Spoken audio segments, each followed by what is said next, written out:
One of the things you talk about in your seminar is that it's okay to be unhappy, and there's a big difference between being unhappy and being depressed. How do people know the difference? Yeah, it's a wonderful question. And actually, when I moved from Brazil to United States, I noticed a lot here. Maybe because, being an outsider, sometimes like if you go to my country, Brazil, you're going to see things in my culture that I cannot see.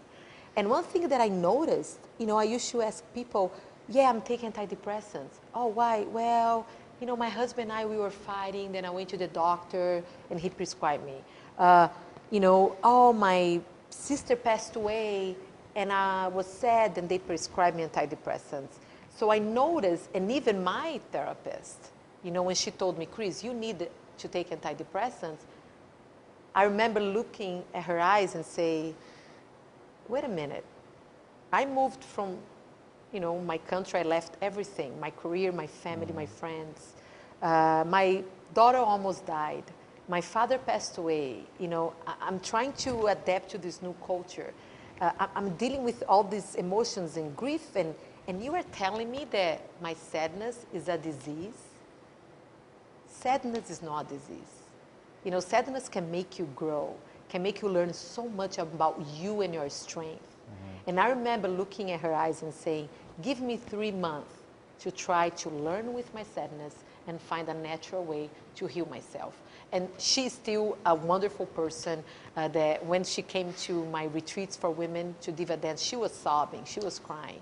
And she hugged me and told me, thank you so much for finding a natural way to bring your happiness back. Mm. And she was amazed by, what happened with me a few months later. But it was a decision that I made.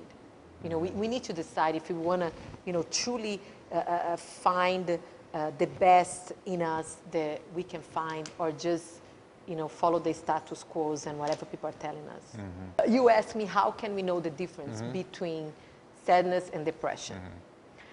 Mm-hmm. Initially, actually, antidepressant was created for people with severe depression, which means you don't get out of the bed.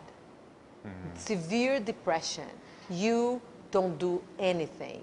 So what's going on right now is you see people going to doctors, walking in their car, taking a shower, and because they are unhappy in their marriage or something, they say, I'm depressed. No, you are not depressed. You are sad. And another thing is depression, you don't know the cause. You feel that, and I'm giving some tips, but you can truly, go online, everybody loves to Google now, and find the symptoms of true depression. And usually sadness has a name. Can be ex-husband, boss, mother-in-law. You can usually, this is just some tips for people to understand and what is truly feeling depressed and what is sadness.